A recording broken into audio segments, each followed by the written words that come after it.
अस्सलाम वालेकुम एवरीवन। उम्मीद करती हूँ हम खैर ऑफिस से होंगे। आज का लेक्चर स्टार्ट करते हैं जल्दी से। आज हम बात करने वाले नेटवर्क प्रोटोकॉल्स के ऊपर और कुछ लैन प्रोटोकॉल्स जो हैं इस्तेमाल करते हैं हम लोग लैन नेटवर्क में, किस तरह से करते हैं, क्या काम है। आ जाए देखते हैं फर्स्ट स्लाइड में। सबसे पहले तो नेटवर्क प्रोटोकॉल क्या होता है। नेटवर्क प्रोटोकॉल को हम कम्युनिकेशन प्रोटोकॉल भी कहते हैं कि जब एक कंप्यूटर नेटवर्क में किसी दूसरे कंप्यूटर के साथ कोई डेटा शेयर करता है, कम्युनिकेशन करता है, ट्रांसमिशन करता है, तो वो किन रूल्स एंड रेगुलेशन पे जो है वो डेटा को एक जगह से दूसरी जगह जो है वो एक्सचेंज करते हैं।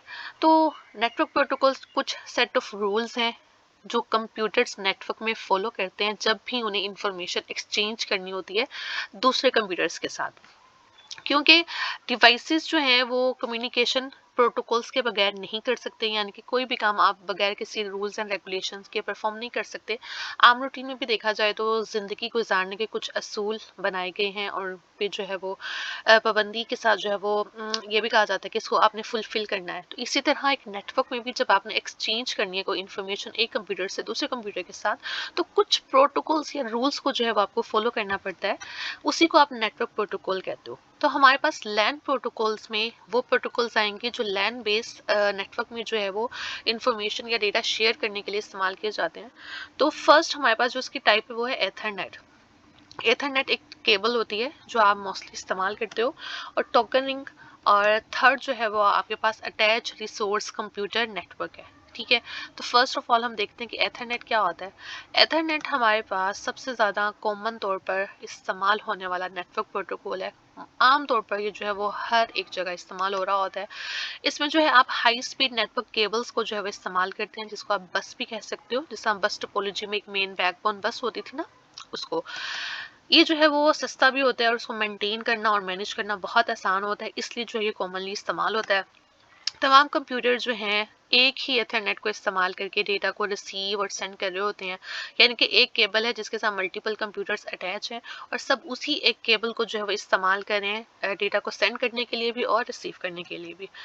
तो तमाम कंप्यूटर्स जो हैं वो सेम रूल्स ऑफ कम्युनिकेशंस को फॉलो करते हैं जब भी उन्हें एक्सचेंज करनी है इंफॉर्मेशन अपने नेटवर्क में।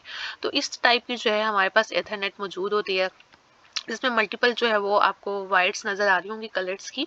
और ये जो है वो आप एक डिवाइस के साथ और दूसरी जो साइड होती है वो दूसरी डिवाइस के साथ जो है वो अटैच करते हो।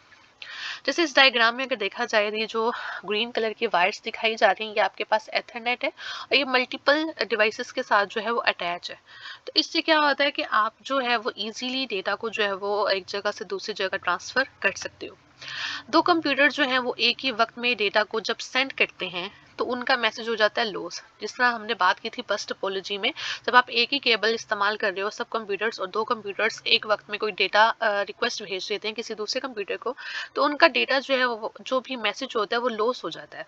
तो कंप्यूटर्स क्या करते हैं, इस वे में उन्हें जो है वो कहा जाता है कि पहले केबल को चेक करो कि कहीं केबल कहीं इस्तेमाल तो नहीं हो रही, कोई कंप्यूटर उस पर कोई डेटा ट्रांसफ़र तो नहीं कर रहा या वो फ्री है। तो जब आपकी ट्रांसमिशन स्टार्ट होनी होती है तब केबल को जो है वो चेक किया जाता है कि वो फ्री है या नहीं। अगर तो केबल फ्री होती है तो आप जो है वो इजीली डेटा को ट्रेवल करा सकते हैं एक जगह से दूसरी जगह। और इस प्रोसेस को जो है वो आप carrier sense multiple access collision detection कहते हो। ठीक है। इसमें क्या होता है कि अगर कहीं पर आपकी कोलिजन परफॉर्म हो जाती है, ठीक है, तो वहां पर जो है वो मैसेज आपके लॉस हो जाते हैं। उसके बाद जो है वो एक सिग्नल जो है जनरेट किया जाता है जो बताता है कि अभी कोलिजन हो चुकी है, तो कुछ वेट करें, उसके बाद दोबारा से डेटा जो है वो रीट्रांसमिट करे। तो एथरनेट जो है वो आपके पास data transfer rate of 10 megabit per second से लेकर 100 गीगाबिट पर सेकंड तक का जो डेटा है वो एक टाइम में ट्रेवल करा सकता है। नेक्स्ट है टोकन रिंग। क्या होता है, नेटवर्क स्टैंडर्ड जो है वो एक लैन में इस्तेमाल किया जाता है टोकन रिंग के तौर पर। हर डिवाइस जो नेटवर्क का पास होता है, नेटवर्क के साथ अटैच होता है, ठीक है, उसमें हम जो एक स्पेशल सिग्नल को जो है वो टोकन रैक कहते हैं। ठीक है, जिसके पास भी टोकन होगा वो अलाउ होगा कि वो नेटवर्क में डेटा को ट्रैवल करा सकता है एक जगह से दूसरी जगह, मल्टीपल कंप्यूटर्स के साथ डेटा या इन्फॉर्मेशन को शेयर कर सकता है। तो टोकन आपके पास एक टिकट टाइप होती है कि जिसके पास टिकट है वो अलाउ है उस वक्त नेटवर्क में डेटा को ट्रैवल करवाने के लिए। एक वक्त में एक ही डिवाइस डेटा को जो है वो सेंड कर सकता है टोकन की मदद से, और एक नेटवर्क में एक ही टोकन अवेलेबल होता है।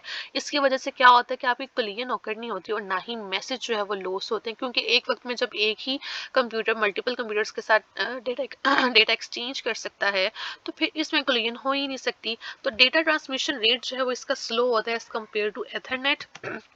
तो आप जो है वो एक मैसेज को किस तरीके से सेंड कर सकते हो कंप्यूटर की मदद से। सबसे पहले आपने टोकन के लिए जो है वो रिक्वेस्ट भेजनी होती है।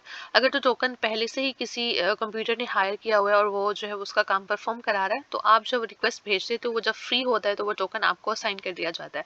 टोकन के मिल जाने के बाद आप जो है वो डेटा को टोकन में पुट करते हैं कि ये डेटा जो है वो ट्रैवल कराना है। और तीसरी चीज़ जो है वो क्या करते हो, आप एड्रेस देते हो कि ये कौन से रिसीविंग कंप्यूटर को तुमने देकर आना है, यानी कि जो भी आपका डेस्टिनेशन कंप्यूटर है उसका एड्रेस जो है वो साथ अपने टोकन के अटैच कर देते हैं। टोकन रिंग जो है वो बेसिकली रिंग टोपोलॉजी के ऊपर जो है वो काम करता है, लेकिन हम इसको समटाइम्स बस स्टार टोपोलॉजी में भी जो है वो इस्तेमाल कर लेते हैं। रिंग टोपोलॉजी अगर आप देखें तो इसमें हर कंप्यूटर दूसरे कंप्यूटर के साथ अटैच है और वो किसी एक डायरेक्शन में एंटी क्लॉकवाइज या फिर क्लॉकवाइज डायरेक्शन में जो है वो मूव कर रहे होते हैं। हमें ये भी पता है कि रिंग टोपोलॉजी जो है वो बाई डायरेक्शनल भी होती है और यूनिडायरेक्शनल भी होती है, यानी कि आप एक वक्त में ये डेटा भेज भी सकते हो, रिसीव भी कर सकते हो, या खाली आप सेंड या रिसीव कर सकते हो।